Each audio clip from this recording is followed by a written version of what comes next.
नमस्कार। हम अक्सर सुनते हैं कि अदालत ने किसी पर जुर्माना लगाया है, पर कभी सोचा है कि अगर वो जुर्माना भरा ही ना जाए तो फिर होता क्या है?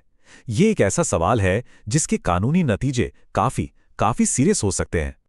तो चलिए सीधे मुद्दे पर आते हैं। देखिए, अदालत का लगाया गया जुर्माना कोई मामूली बिजली का बिल नहीं है। ये एक बहुत ही गंभीर कानूनी जिम्मेदारी है। इस विश्लेषण में हम यही समझेंगे कि जुर्माना न भरने के कानूनी नियम आखिर हैं क्या और इसके परिणाम कितने गहरे हो सकते हैं। जुर्माना न भरने का सबसे सीधा और सबसे गंभीर नतीजा है जेल। जी हां, कानून अदालत को ये अधिकार देता है कि अगर कोई शख्स जुर्माना नहीं भरता तो उसे जेल भेजा जा सकता है। इसे कानूनी भाषा में imprisonment in default of payment कहा जाता है। असल में ये एक टूल है जिससे अदालतें ये सुनिश्चित करती हैं कि उनके फैसलों को हल्के में ना लिया जाए। ये कोई नया जुर्म नहीं है। ये सज़ा सिर्फ और सिर्फ इसलिए मिलती है क्योंकि जुर्माना नहीं चुकाया गया। और इस बात को समझना बहुत ही ज़रूरी है।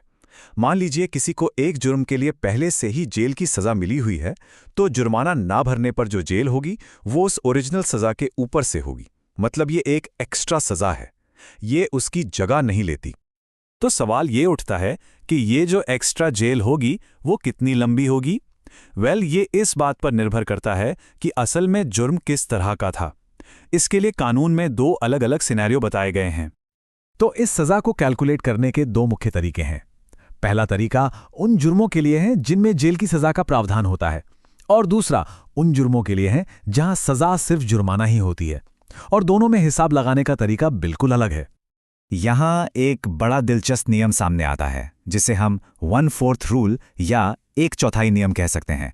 मान लीजिए किसी जुर्म के लिए ज़्यादा से ज़्यादा सज़ा 4 साल की जेल है, तो अगर उस केस में लगाया गया जुर्माना नहीं भरा जाता तो उसके बदले में होने वाली जेल 1 साल से ज़्यादा की नहीं हो सकती, यानी ओरिजिनल सज़ा का 1/4। ये नियम एक बहुत ज़रूरी लिमिट लगाता है। अब बात करते हैं दूसरे सिनेरियो की। कई जुर्म ऐसे होते हैं जिनमें जेल होती ही नहीं, सिर्फ जुर्माना लगता है। तो अगर यहां जुर्माना नहीं भरा गया तो क्या होगा? इसके लिए नियम पूरी तरह से अलग हैं।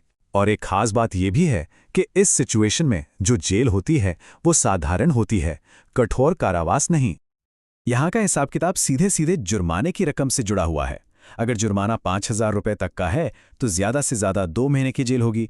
अगर 10,000 तक का है तो 4 महीने, और अगर जुर्माना 10,000 से भी ज़्यादा है तो डिफ़ॉल्ट सज़ा 1 साल तक की हो सकती है। एकदम सीधा हिसाब। लेकिन क्या इसका मतलब ये है कि एक बार जेल जाने के बाद पूरा समय काटना ही पड़ेगा? नहीं, ऐसा नहीं है। कानून इससे बाहर निकलने का एक बहुत ही प्रैक्टिकल तरीका भी देता है। इसे हम आनुपातिक भुगतान या प्रोपोर्शनल पेमेंट कह सकते हैं। इसका सिद्धांत बहुत ही सरल है। आप जितना प्रतिशत जुर्माना भर देंगे, आपकी डिफ़ॉल्ट जेल की सज़ा भी उतने ही प्रतिशत कम हो जाएगी। ये काफ़ी फेयर सिस्टम है जो लोगों को थोड़ा बहुत पेमेंट करने के लिए भी एनकरेज करता है। इसे और बेहतर तरीके से समझने के लिए चलिए एक ऑफिशियल उदाहरण देखते हैं जो स्रोत में दिया गया है। मान लीजिए किसी व्यक्ति पर 1,000 रुपये का जुर्माना लगाया गया है, और अगर वो नहीं भरता तो उसे 4 महीने की डिफ़ॉल्ट सज़ा काटनी होगी। अब सोचिए कि जेल जाने के 1 महीने के अंदर ही उस व्यक्ति की तरफ से 750 रुपये जमा कर दिए जाते हैं। ये कुल जुर्माने का कितना हुआ?